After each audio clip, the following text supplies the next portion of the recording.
Hello, good people, and welcome to another episode of The Flow. If you want to go with the flow, it's always helpful to understand the flow. And we've got somebody here with us today that's going to help us do that.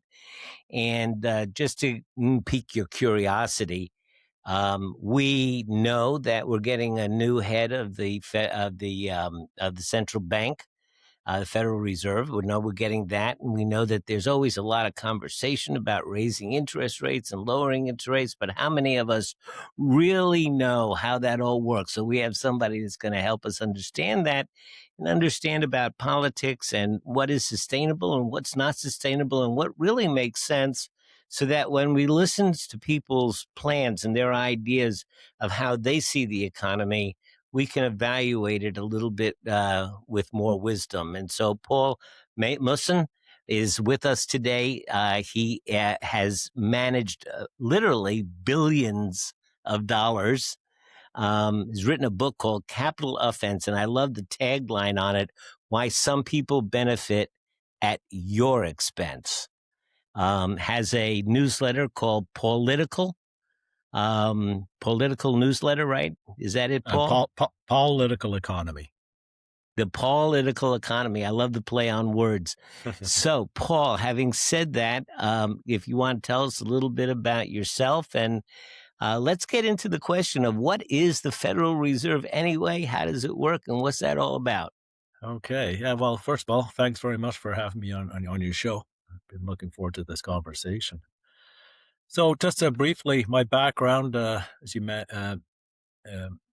mentioned, I was a professional investor most of my career, mutual funds, and it was a great career, a great job. I absolutely loved what I did, and I felt I was adding value, which we can get into in more detail later.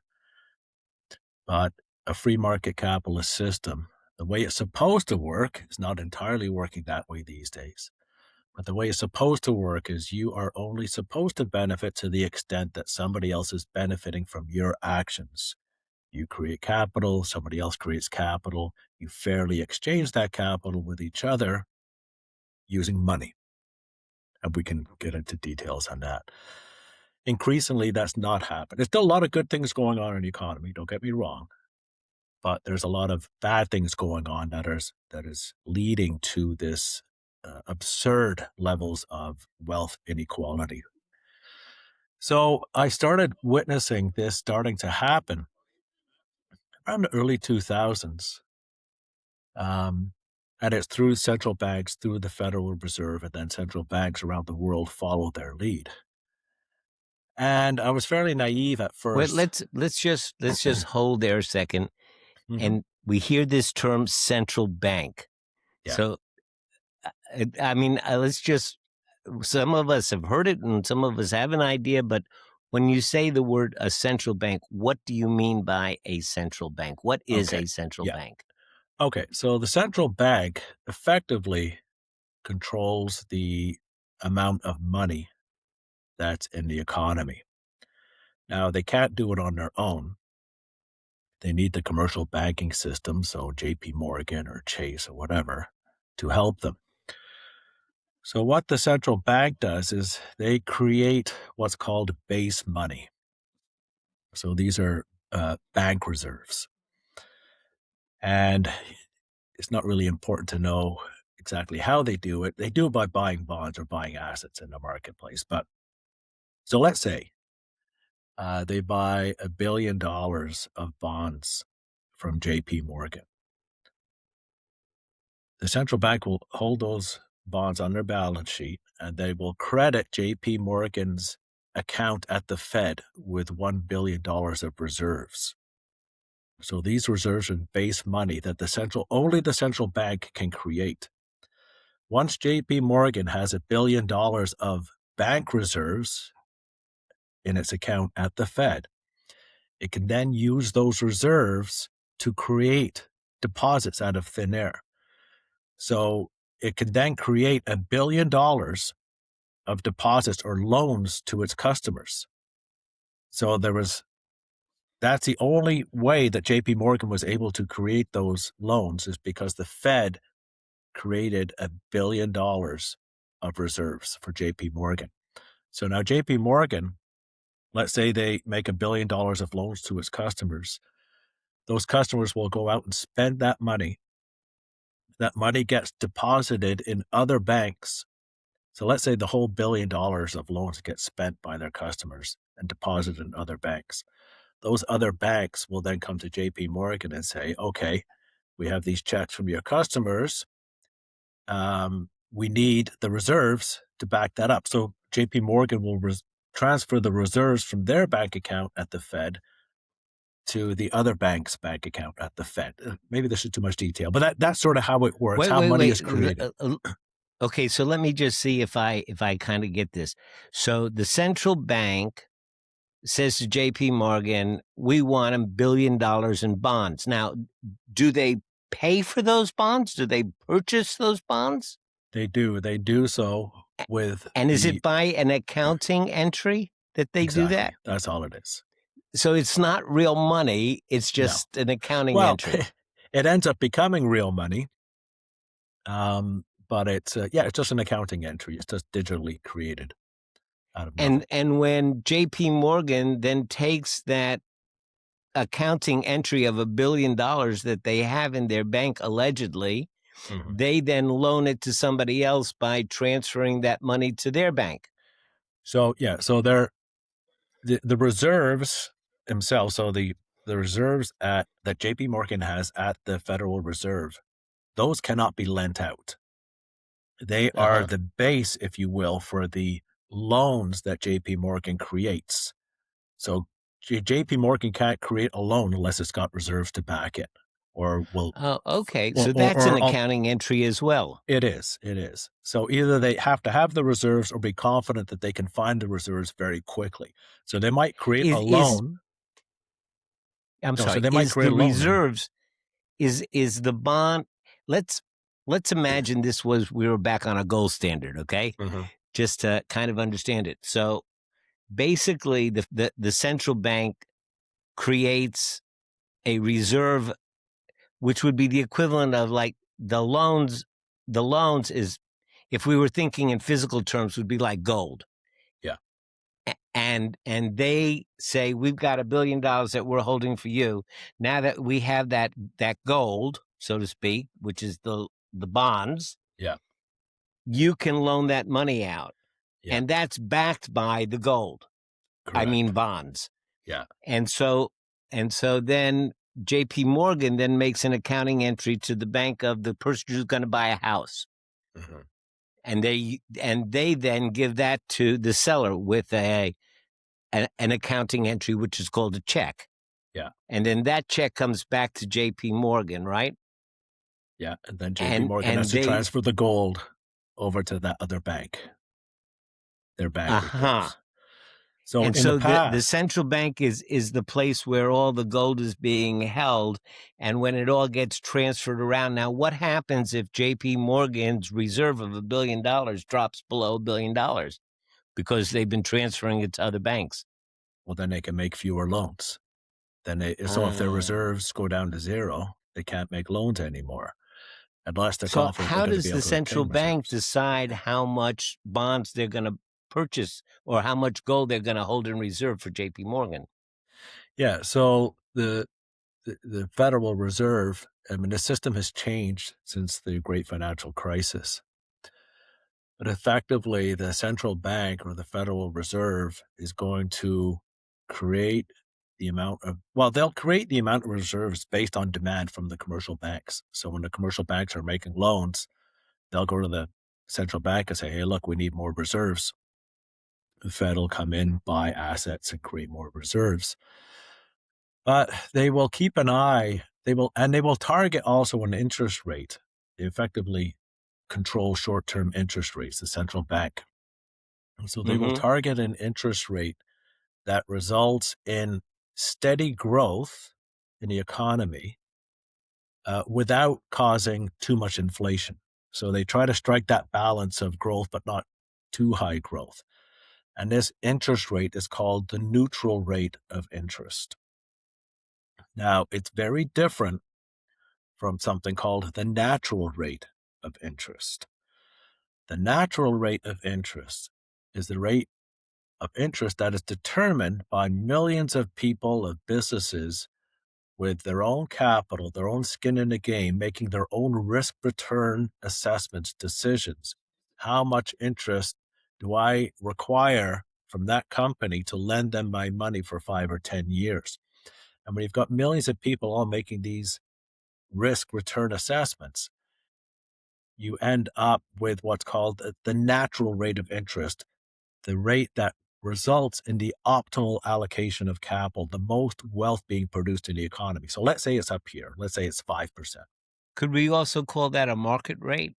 Would Yeah, that you could be call a that a market fair? rate. Yeah, absolutely. Okay, all right. So you got this natural or market rate of interest. Let's say it's 5%. Over the last number of decades, policymakers have encouraged debt-fueled consumption because they think that's good for the economy. No, consumption is the end game, is the result of saving and investment. Saving and investment is what leads to economic prosperity, not consumption. You can't consume your way to riches. But they think this because every time you spend, let's say you go and buy a bike for $1,000, let's say, it's a nice bike. You've just provided the bike seller with an income of $1,000. So they think, well, income depends on consumption. Yeah, but you can only consume $1,000 or a bike if you've first created something to give yourself the wherewithal to go and consume. So you had to Mm-hmm. work or you had to save and invest. That's what gives you the wherewithal to consume. But when they look at GDP, that's what they look at to determine whether or not the economy is in good shape. All it is a measure of all final spending in the economy, 2/3 of which is consumers buying stuff. So if they see GDP going up, they think that's good. They don't care how it goes up. Now, if GDP is going up because people are putting capital to productive use, creating more stuff, and that gives them the wherewithal to go spend more money, that's really good and sustainable. But if people are spending more money because they're taking on more debt, another credit card, well, that spending is not sustainable. So the income that they're providing for the sellers of all those goods is not sustainable either. But this is what they have encouraged because it's easier to lower interest rates so people can borrow more money and spend and drive GDP higher rather than establish the optimal conditions in the economy for the best investment and all this kind of stuff. So what happens is people take on more debt, their spending, GDP is growing higher, but now they're tapped out. They can't service any more debt. So the spending kind of flatlines. So the central bank says, the neutral rate of interest needs to go down if we want GDP to start going higher again. So they lower the neutral rate so people can service more debt and go spend more. So spending picks up. But now they're tapped Now, out again. They can't. okay, I'm sorry. When the central bank lowers the rate, what that really means is that the institutional bank can get more backing or get more gold reserve. They get more reserve, and that means that they can loan more at a lower rate. So the public, the consumer, the guy who wants to buy a car who couldn't buy it at 7 or 8%, now can buy it at 4 or 5%. Exactly. So he winds up buying a car which he normally otherwise would not have purchased. Correct. And so the GDP goes up. Correct. Because more people are buying things that they really can't afford. That's right. And then they get to the point where their spending can't increase again because they're servicing even more debt. So the central bank says, the neutral rate to keep the economy growing without causing inflation has gone down again. So now it's down to 3%. Tapped out, down to 2%, down to 1%. So, and they're all mystified as to why the neutral rate of interest has grinded lower for decades. And they come out with these ridiculous theories of global secular stagnation and all this kind of nonsense. What's happening is when you take the neutral rate lower and lower, remember earlier I said the natural, and you called it the market rate? That's still up here. the optimal Hmm. rate, which results in the most efficient economy, the greatest amount of stuff being produced based on risk return assessments, is still up here. So the further you take the neutral rate down so people can take on more debt and spend, the less efficient the economy becomes. Now, there's this economist, it's my favorite line in economics, this economist called Ludwig von Mises. He was considered the king of the Austrian school of economics. And he said that policymakers can deny you the right to receive the natural or market rate of interest, right? They force you down here. They can deny you the right to receive this rate of interest, but they cannot eliminate its existence. They cannot change the fact that this is the rate that results in the strongest economy. And by the way, the fairest distribution of the wealth that is created.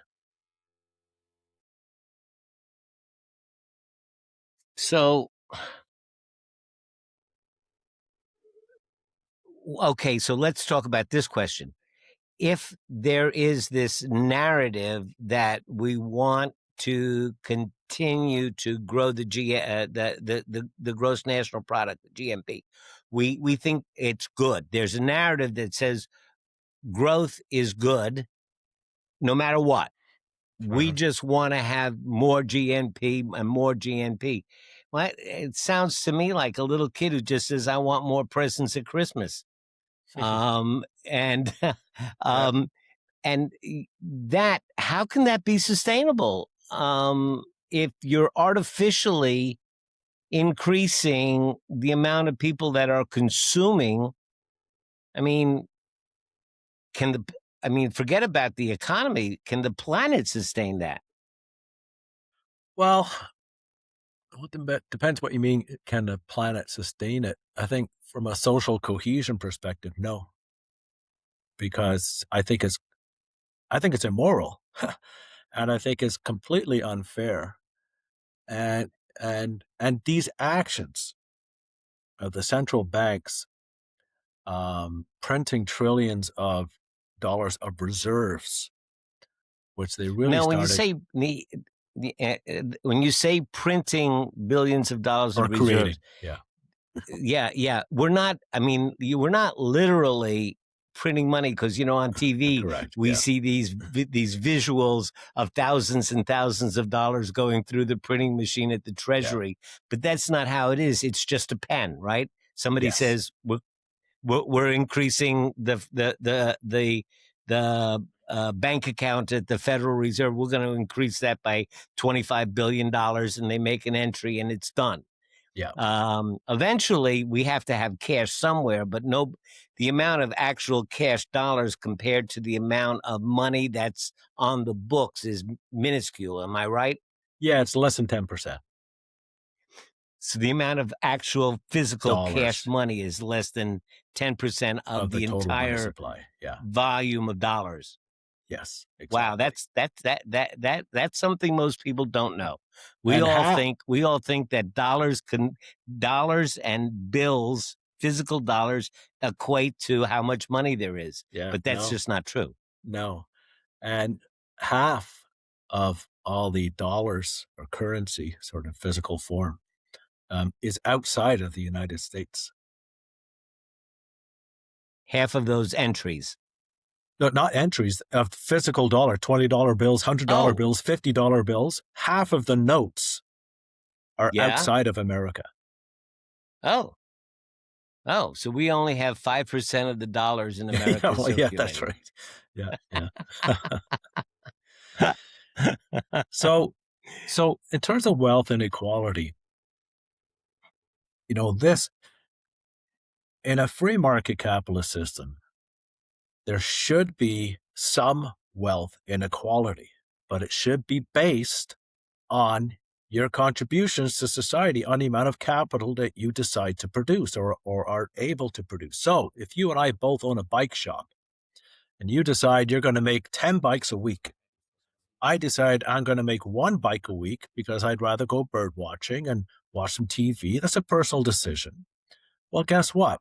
Your wealth is going to be 10 times mine. There is absolutely nothing wrong with that. And your wealth did not come at my expense, right? So there should be some wealth inequality. What we have now is distorted wealth inequality. It should be this, instead it's that. Now, in the early 2000s, 01, 02, in my opinion, this is when the central bank, the Federal Reserve, really went off the rails. And in my opinion, they, with good intentions, by the way, I think that they sacrificed the real economy on the altar of higher asset prices. And they did so because they thought that driving asset prices higher would be good for the economy. No, So tell me how that works. How did they do that? yeah. And what do those two terms mean? When you say Okay. assets and yeah, go ahead. Okay. So asset prices, two broad buckets: stocks, and there's also bonds, but say stocks, the stock market, and houses. Now, if a stock market is going up, and it's a result of most of the companies in the stock market putting capital to productive use, creating more capital so they can hire more people, pay them more, send dividends to their shareholders. This is real capital and real prosperity being created in the economy. The higher profitability, those companies, pushes their share price higher, and then all the companies in the stock market would result in the stock market going higher. So the stock market going higher is reflective of really good stuff going on in the economy, real wealth being created. Now, so what has happened, particularly after the great financial crisis, the US Federal Reserve decided, rather than establish the conditions for the optimal allocation of capital, the natural rate of interest, they decided to first drive stock markets higher and hope that that would drag the economy up with them. And they believed that this would happen through something called the wealth effect.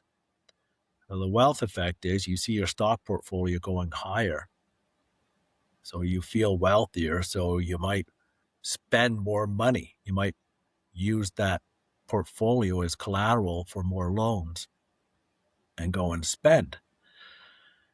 And so they think this is good for the economy. It's not. It's good for GDP with that measure. You see that final spending, but it's not creating any more capital. In fact, and because the way they do this is they drive interest rates to zero to drive stock markets higher. But you've driven it far below the natural rate, so the economy is operating less efficiently. So there's less capital being produced than there otherwise would have been. Well, when you say less efficiently, you know what I'm hearing, and maybe this word is a little bit too brutal, but I hear fraudulently. Yes. Yeah, I no, mean, it I is. think Like, that less efficiently is it's a nice diplomatic word, but really, if it's artificially being supported, that is a misstatement of the idea of a free market society, oh, of free absolutely. market capitalism. It's just a misstatement. It's an intentional misstatement of something that's artificial, and to me, that is fraudulent. But Well, I mean, the maybe reason I'm I don't use that word is because I don't believe it was a conspiracy. I, okay. I, It's not intentional. I don't think. I don't think they intentionally harmed the economy. I do believe they're not bad people. I don't think. I mean, I could be wrong, but I do believe that they thought by driving asset prices higher that if somehow the benefits would trickle down to everybody else. Well, they haven't done so. Uh-huh. So let me give you some stats here. So total equities and mutual funds in America, the top 1% of Americans own 50% of all equities and mutual funds. The top 10% own 87%. The bottom 50%, so half, the bottom half of Americans own 1% of equities and mutual funds. So they do not benefit from driving stock markets higher. It's a redistribution of wealth. It's not wealth creation. The other aspect of driving asset prices higher is housing. Is what? So housing, houses, homes.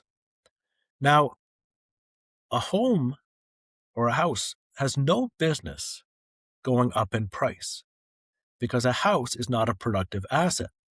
So our house here we live in a suburb of Toronto. We bought it in 2001.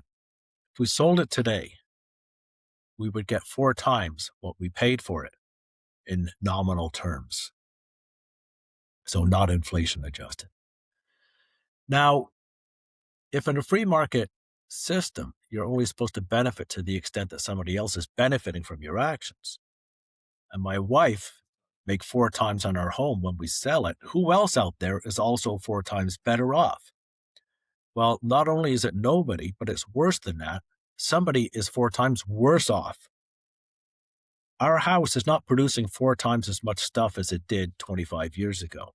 It hasn't quadrupled in size since we bought it. It's the same economic good. We make 4 times on our home because we just happened to buy our home when Greenspan and Ben Bernanke, who were the heads of the Federal Reserve during this period, decided to embark on this, what I call fake wealth effect policy of artificially driving asset prices higher. And so it's a redistribution of wealth when we sell our home from the bank account of either a younger couple or a newcomer immigrant to our country, from their bank account into our bank account. There was no capital created. It's the same Yes. house. It's the same house, same capital, but they're paying 4 times what we paid for it. Now, this is and you think it's bad in America? It's way worse in Canada. It's way worse in Australia. I mean, these are serious, serious housing affordability crises, which is having a real impact on how people decide to live their lives. The average age, I think, as you know, of the first-time home buyer in America now is 40 years. It used to be around 29 or 30.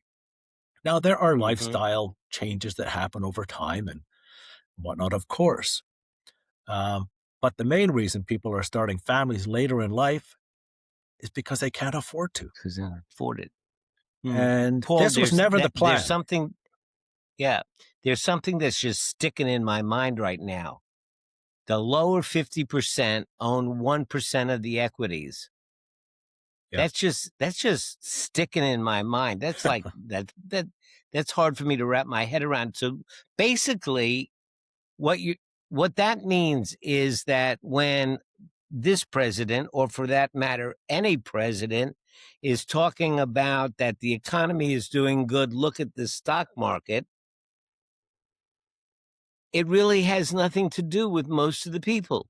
Exactly. And no wonder there is this huge disconnect between the government saying we're doing so well, the stock market's up higher than it's ever been, and I'm squeezing my wallet, and I'm squeezing my wallet to get out $4.50 for a gallon of gas, and there's just this total disconnect because I don't own any stock.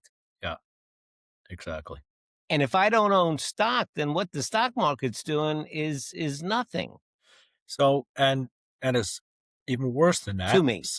Yeah, and it's worse than that because they might come back and say, yeah, but a rising stock market is good because at least half the country is benefiting from that, or the top 10%.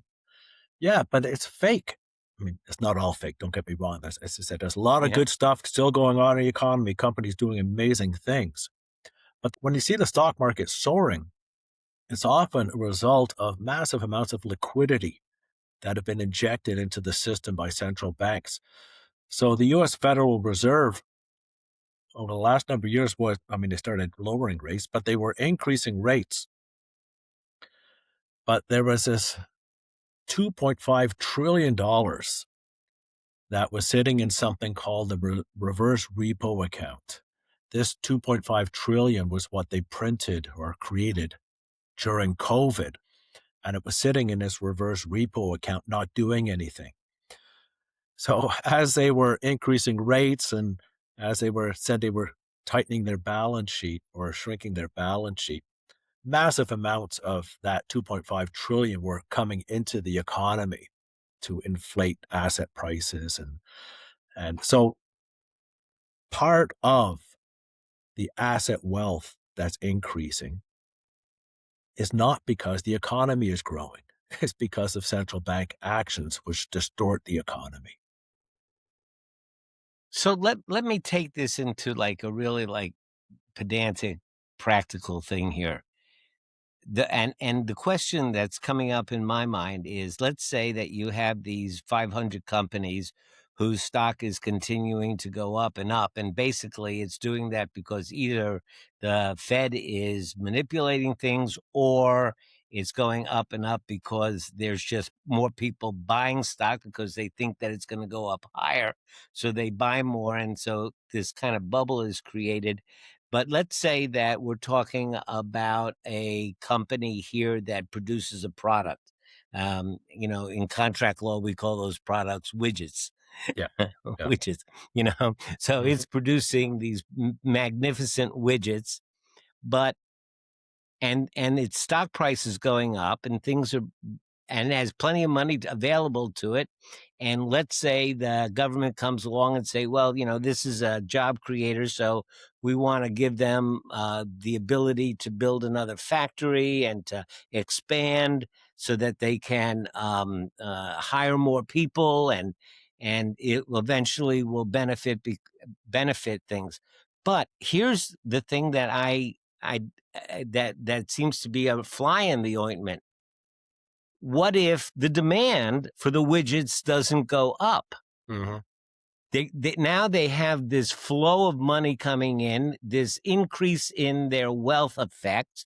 Yeah. The asset they own is becoming more valuable, and they're getting a stipend from the government by reduction of taxes and Mhm. regulations that take expenses off.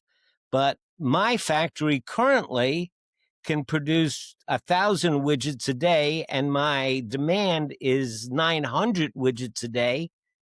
Well, I'm not going to build another factory no matter how much money you put into my pocket, Yeah. because the factory I have is handling the demand. Yeah. So where does the increase with all of that?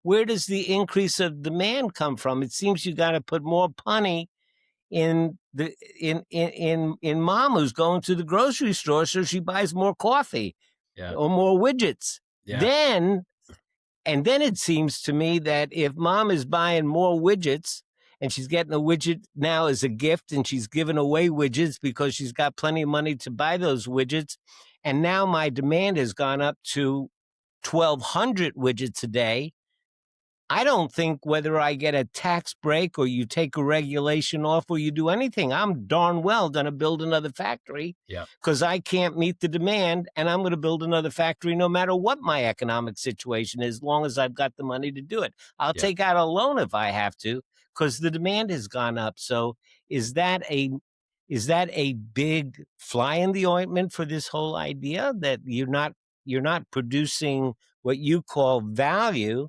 You're just producing wealth. Yeah. Well, so I don't know if you were talking here more about industrial policy where governments are deciding which industry should grow and so we're going to give them No, I'm more tax talking just, base. the general overall structure. I guess in your terms, I'm saying you might create more wealth for a company, but if you're not creating a demand for the value that it Mm. produces, it's not going to they're going to buy back stock, or they're going to go get a yacht. They're not going to Yeah. hire more people. Yeah. Yeah. No, exactly. And this is why these decisions, it's so important, should be made in the private sector with investors, capital holders with their own skin in the game who will, like you just said, suffer the consequences or enjoy the benefits of their own decisions. And it doesn't Hmm. fall on taxpayers. And so they will naturally make better decisions than governments. And the people in government, it's not that they're bad people or it's not that they're stupid. It's just that the whole incentive structure is completely different. You're not incentivized. There aren't consequences typically for making bad investment decisions if you're part of the government. That's just the way it is. Well, it begs a philosophical question, and I'm not sure this is. Well, I'm not saying that philosophy isn't in your wheelhouse. I don't mean to say that Yeah, a little bit. because there is the philosophy of economics, but Hmm. it seems to me that one of the reasons that the left leaning side is against privatization of government services is because the argument is made that governments should not have a profit motive, a dollar profit motive. Hmm. Their motive should be to do the most good for the most people.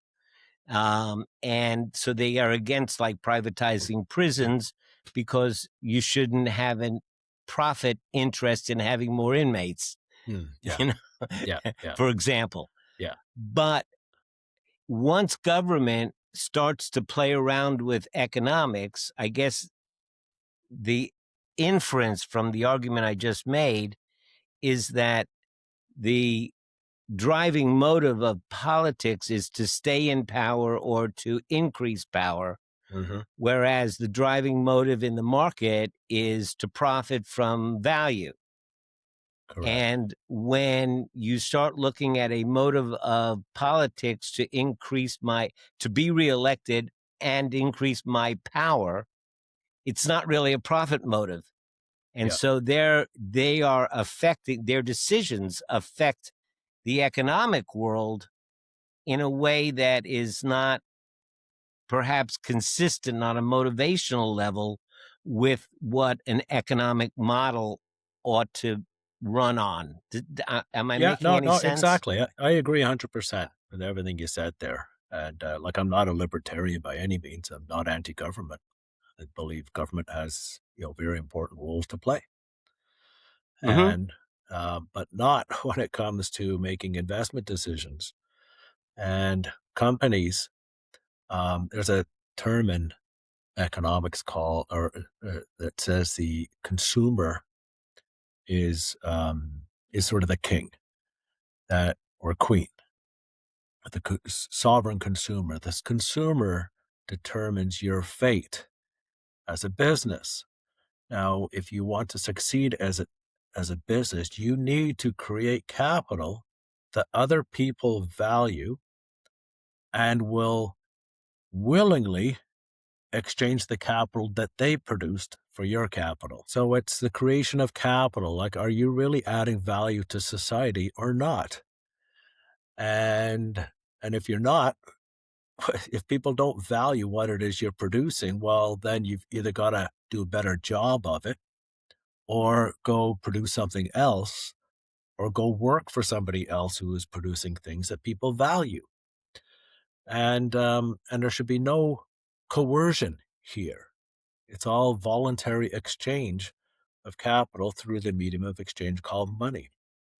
And and so that's the reason why government should be a limited or should play a limited role in the economy. So the government, like, I was in the finance industry,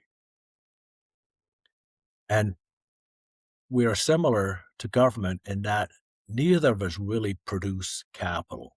I mean, you can argue that we do to a certain degree, but we don't really. We are facilitators of the creation of capital in the real economy. So the government is a facilitator of capital creation by ensuring that, okay, you have an army, so other nations don't come in and take over your country. You got a police force that would protect us from each other. No physical harm comes to it. And the courts enforce contract law and stuff like that. And there's other things that you could add on there. But you create this infrastructure, this foundation that allows the private sector then to go out and create capital, do amazing things. Similarly, the finance industry, I used to take capital that my clients had created in businesses or working for other companies. They'd save some of it, and I would take their capital, allocate it to companies around the world who would put it to productive use to create more capital. And they were able to return that capital to us with a bit of a profit. I send that to my clients, and I make a bit of money, and everybody wins. But I wasn't creating the capital. But what's happened over the last 30, 40 years or so, both government and finance have grown as a percentage of the economy. So the facilitators are becoming larger and larger and taking more and more from the economy, which means the cost of the facilitation role that we play has gone higher and higher. So it's harder and harder for the real economy, the people in the real economy, to move forward as they're dragging us on their backs. And we've all convinced ourselves that, we all think that we deserve whatever we make, right? It's human nature. We all probably think we should be making more. And again, it's not about bad people. It's just about bad systems and justification and rationalization for certain actions. And that's one of the issues about economics, by the way, is that economics is a social science. It's not a natural science like physics or chemistry. And so it's based on human actions. And because of that, there are different schools of thought within economics with respect to what makes an economy work. And so there are some schools of thought out there that believe that consumption is the fount of all economic prosperity, that government debts and government deficits don't matter. So which school of thought do you think politicians are going to lean towards? The school of thought that tells them that they'd be irresponsible if they didn't deficit spend, if they didn't take on more debt. And they actually believe they're doing the right thing. I mean, they're not. It's terribly harmful to the economy, terribly harmful to inequality. And it's really hard to deal with these issues because most people believe that there is such thing as a free lunch, that the government should just spend more money.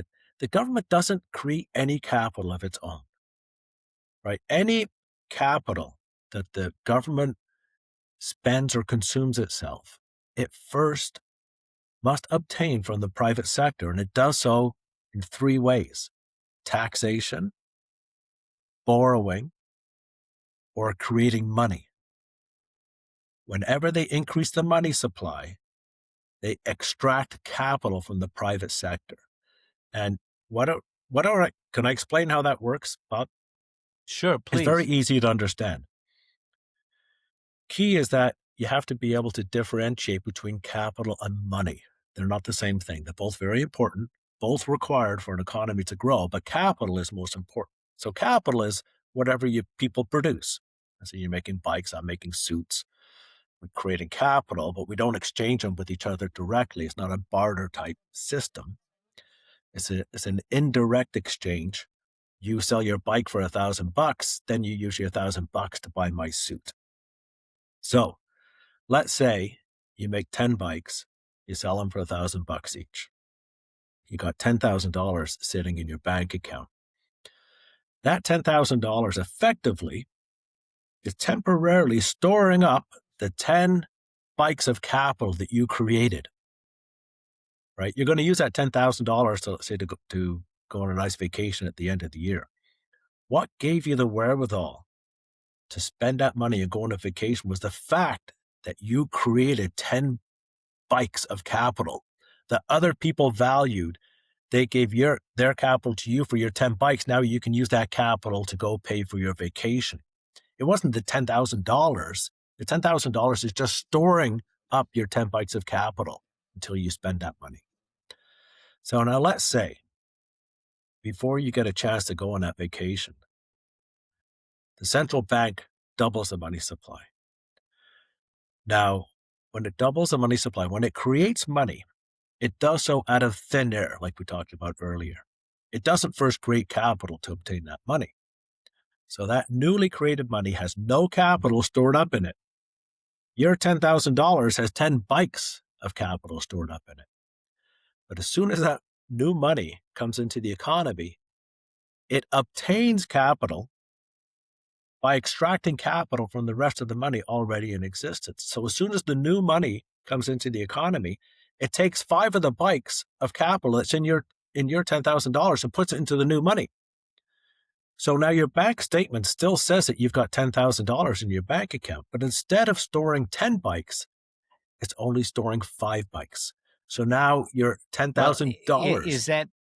is that because if I was storing the 10 bikes and I could have exchanged those 10 bikes for a 2-week cruise for two, my Yeah, wife and I for a 2-week cruise, chances are when that new money comes in, I'm only going to be able to exchange those 10 bikes for a 1-week cruise. exactly. And it hasn't really extracted the 5 bikes. It has simply made my purchasing power for those 5 bikes in half. Exactly. So your bank statement still says you have $10,000, but because it Right. effectively only stores 5 bikes now instead of 10, your capital is worth half as much. Your $10,000 is worth half as much. So that vacation just doubled in price. So that's the inflation that occurs when the money supply increases. So it makes the previous money that much less valuable. Right. And that's where we get those pictures in like post World War I Germany of people taking Mm, wheelbarrows of German marks to buy a loaf of bread exactly. when you have this runaway craziness. So let's get down to this question about sustainability. And also, do you think this statement is fair? Since you say that government um, is best when it is smaller and not interfering with the fair natural market, Hmm. um, that and I believe democracy and capitalism have created the most prosperous Hmm. societies in the world and the most benefit to humanity overall. And the side effect, of course, is that a lot of harm. I mean, we've created wonderful farming machinery, but agribusiness is creating all kinds of other problems, the meat industry and the burning of the Amazon and things like that. Hmm. Hmm. So we have abuses and we don't have guardrails, and sometimes, and so it gets a little out of hand. But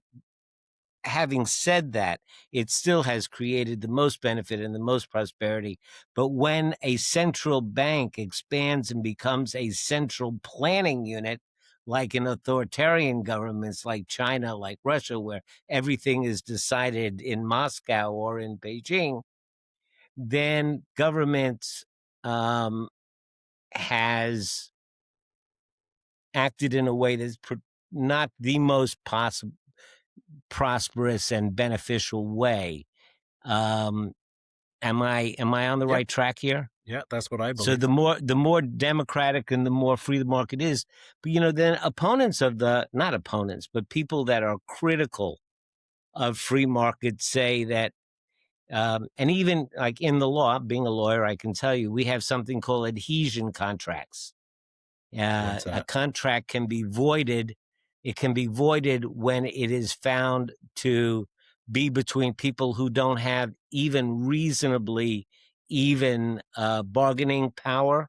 Mm, Like when in certain communities, less fortunate communities, you go in and you have this terribly oppressive contract where if you miss one payment, they take the mm, car back and you lose your whole investment. And they're just you have to sign it, and it's your only way. And there's just the different. I mean, go into a car dealership and try to negotiate the fine print in a General Motors contract. You ain't gonna do it. It ain't gonna happen. yeah. So when it's not like there's really free, it's not really a free market, and capitalism can become abusive. Hmm. And so where are the guardrails around that kind of unrestrained capitalism? Yeah, well, again, free market capitalism doesn't mean no rules and no regulation. Uh-huh.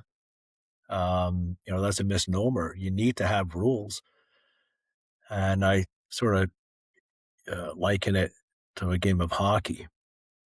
Where you want the hockey players to be free to go out there, and whoever's the best, you want them to succeed. But it doesn't mean that there aren't any rules. It doesn't mean that the hockey player can smash somebody over the head with their hockey stick. No, you go around the penalty box. You know what I mean? Uh-huh, uh-huh.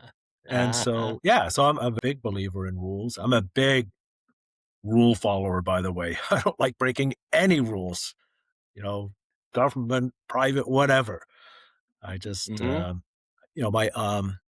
my blog, my weekly blog, which we mentioned earlier, I always sign off with "Be free and do no harm." So, and I believe that if most people, and I think most people probably do, but if all people focused on being free, doing the things that you like to do, but ensuring that you're not inflicting any harm, either physical, emotional, financial, on anyone else around you. It's not easy to do, by the way, but No. if everybody was doing that, I believe the world would it's almost impossible not to have a beneficial impact on society if you're living your life that way. Mhm. Right, I believe that. right, right. And I'm Well, not it would telling be anybody what nice. to do, and other than be free and do no harm, you know? Other Mm. than that, you do what you want. Well, in my law class, when we get to the area of product liability, I always find that's one of my favorite lectures, is one of my favorite classes. I get into product liability because we start out with, the guy who wants a pan, and he goes to the blacksmith, and the blacksmith hammers him out a pan, Mm, and he takes it home, and if the handle falls off the pan, he can go back to the blacksmith and say, "Hey, what's going on here? Fix mhm. this." Yeah, Um, and, if the handle falls off the pan and it falls on his foot and breaks it, then he can go back to the blacksmith and says, "Look what your pan did to me. yeah, You gotta make this right."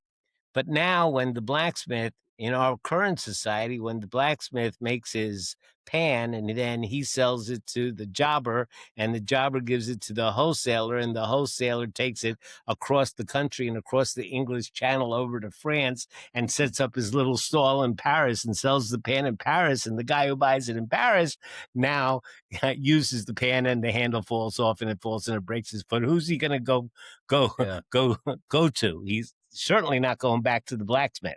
No. So he's going to go to the guy that sold him the pan. And that is the rise of product liability law, and how, Mhm. we deal with it now that we have become more complicated than living in a little town where there's a shoemaker and a baker Yeah, and a blacksmith. So, um, all of these things, are pretty good, but we have this, these hierarchical systems, and as you say, economics is a social science, which means that people are involved. And I guess, your admonition, "Be free and do no harm." I love that. I love thank it. you. Um, is almost contrary to the human nature of, especially when you're in hierarchical, corporations are hierarchical, government is hierarchical, and just like we want to create value and increase our wealth, people that are in hierarchical systems want to increase their position, Mhm. rise in the hierarchy, and become more powerful, Yeah. and that comes sometimes takes on a life of its own.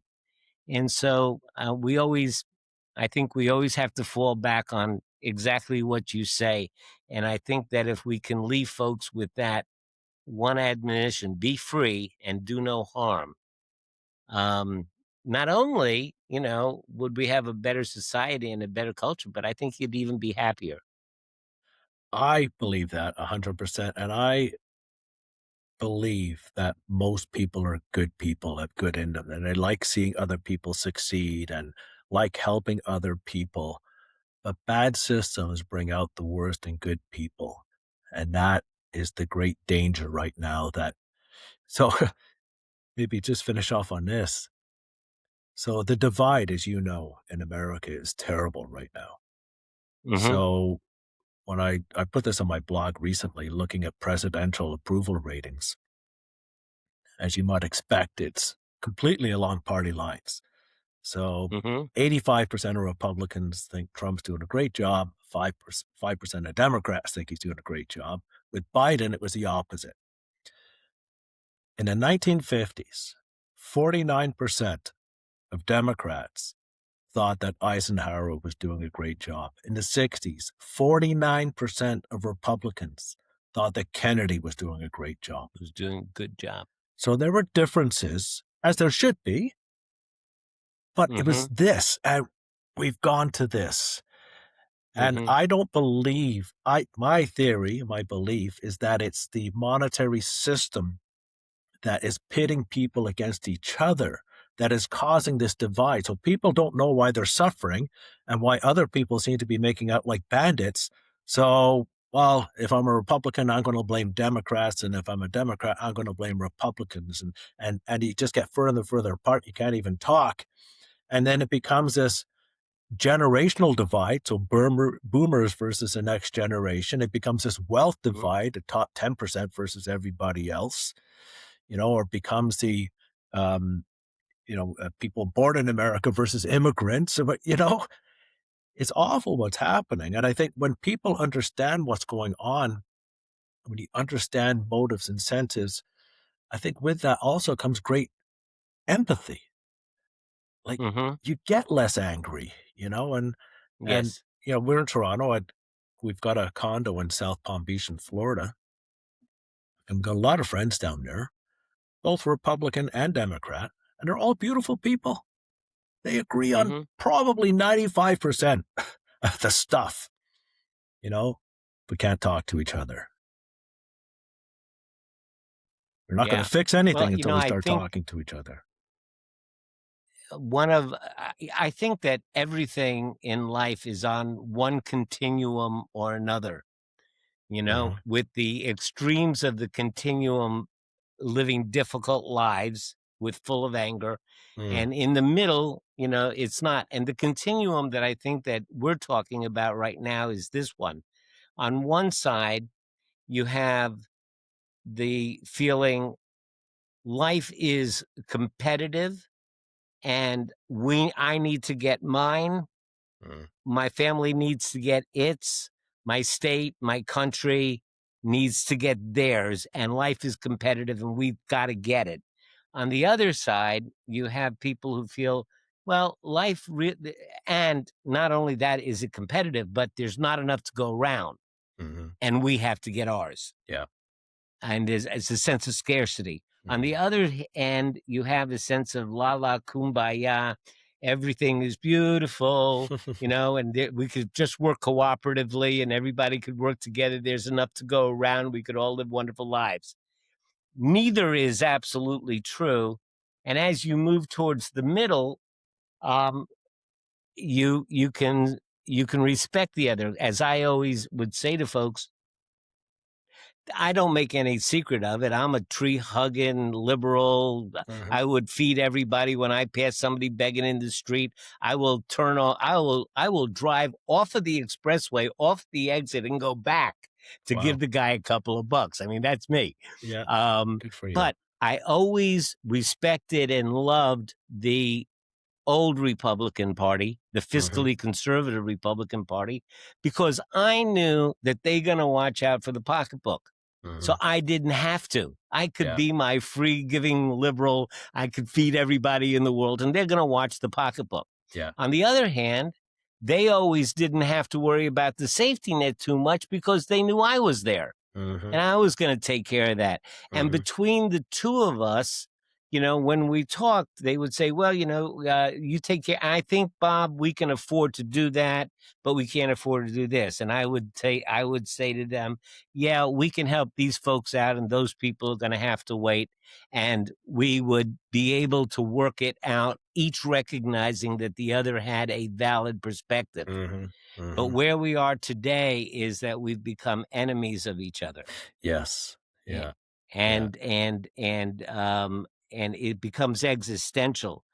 Mm-hmm. They believe that if we let the Democrats run wild, that they're gonna groom every young child into becoming transgender, Uh, and that they're going to put gay people in everywhere, and they're gonna kill us with regulations, and this is what they're gonna do.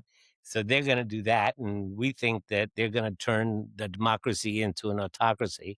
mhm. Um, and it's true at the extremes. It is true Yeah. at the No, you're right. extremes. You're right. I mean, the extremes on the left, really are cancel culture. If you Mm-hmm. don't speak politically correctly, they will jump on you in a moment. Yeah. Um, and on the other side, we have the MAGA Trumpers, who will follow this man in no matter Mm-hmm. what. Like Mm-hmm. he said, he could shoot somebody on Fifth Avenue and they would still support him. Is that what he said? And Huh? He Is that did. what he He said? he said when he was campaigning, he said, I could shoot somebody dead on Fifth Avenue and that my people would still support me. He literally said Well, that. His stock trades. Well, let's not get into that. yeah. But anyway, let's talk. Let's just mention your book again. Mm. Capital. What is it? Capital Capital. offense, why some Capital benefit at your offense. expense. Capital Yeah. offense. Yeah. Why some people benefit and you don't. Yeah. Say it again. The So tagline. why some benefit at your expense? And do you want to let folks know what's in the book and what it's about? Yeah. Thanks, Bob. So, there's this old saying that the people always get the government that they deserve, Hmm. but it's only true if the people actually understand what's going on and can vote and thus demand accordingly. And I don't think most people do know what's going on, at least with respect to the monetary system and how it works against most of them. And this is the reason I've written a book. Mm-hmm. So, helping people understand what's going on, empowering people with truth, knowledge, understanding.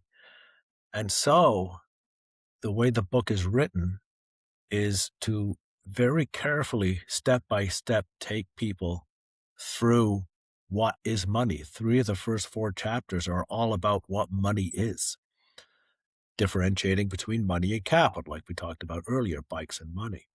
Mm-hmm. And then going through GDP. What is GDP? We talked a little bit about it. What's inflation? What causes it? What's capital? Government role, etc. But just sort of step by step. And so I use easy to understand terminology. The goal is not to impress, the goal is to educate. And then at the end, my 10 steps to that I believe will fix the system. Now, it's not going to be easy. That's for sure, because a lot of people have benefited enormously from the current system, and they won't from the next one. Give it up. Yeah, and they don't want to give it up, and you can't blame them. And they haven't done anything wrong or anything illegal. They were better at it or quicker or in the right spot at the right time, but they were benefiting at somebody else's expense. A lot of them don't even realize that they're benefiting at somebody else's expense because they can't see who the suckers are who are paying for their benefits, if you will. And so it won't be easy, but I think we can do it.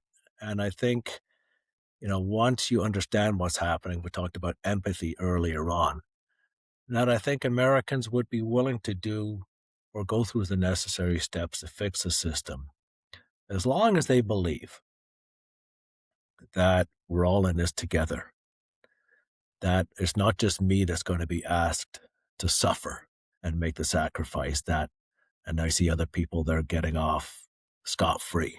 No, it's really important that we're all in this together. And then with that understanding and knowledge and that belief that these steps will fix the system, then I think people would be willing to do the right thing and demand the right thing from policymakers. Policymakers, I bet you a lot of them would want to do the right thing, but it would be political suicide, right? They'd be voted out of office so quickly because doing the right thing, unfortunately, means harm in the short term for longer term economic benefit.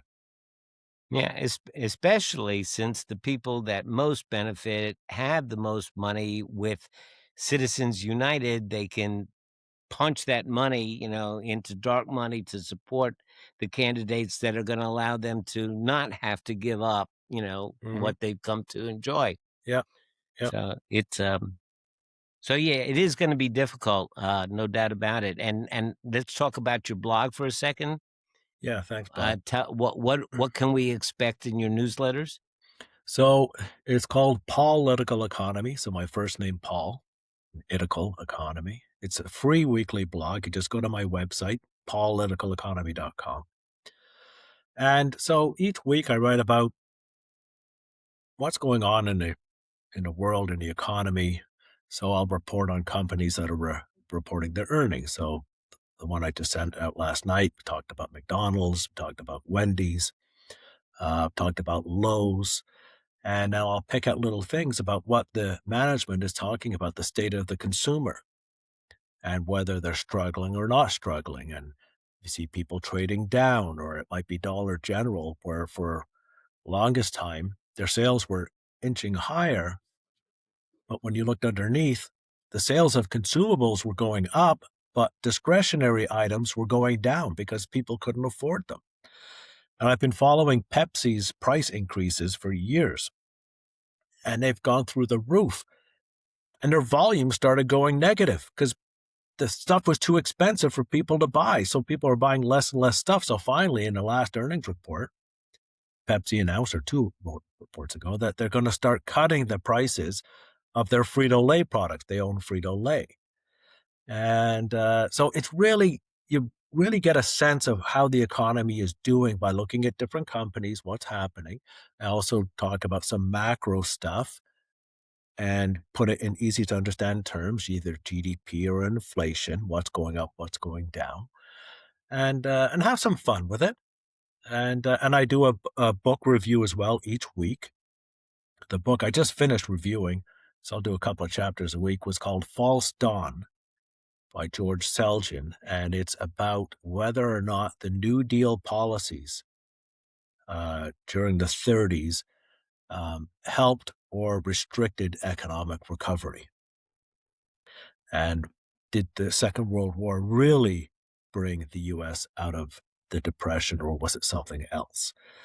And so the next book I'm going to review is called Onward by Howard Schultz, I think it was, the former CEO of Starbucks.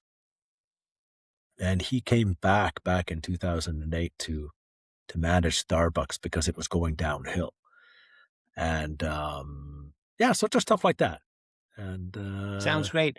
yeah. Paul, let me ask you something. The 10 steps that you said that could help us move out of the current polarization Hmm. um, based on economic models. Would you be willing to talk about that Yeah, in a podcast? absolutely. Can I invite you back just to do that? I would love to, Bob. Thank you. I would love to have you back, and we'll just focus on what the solutions are, because I think that we have talked a good deal about the dynamics and the influences that are not so helpful. But I'd love to hear from you about how we can make a difference. So we're kind of running out of time now. Thanks for talking about that. I really appreciate that. But Paul, I really do want to invite you back, and let's talk about the solutions. I think it's going to be a fascinating conversation. Well, that would be great, Bob, and that's something that I have not done yet. It'd be the first time going step by step through each of my recommendations, so I think it'll be a lot of fun. Well, let's definitely do it. Thanks for being on, Paul. Thanks very much, Bob.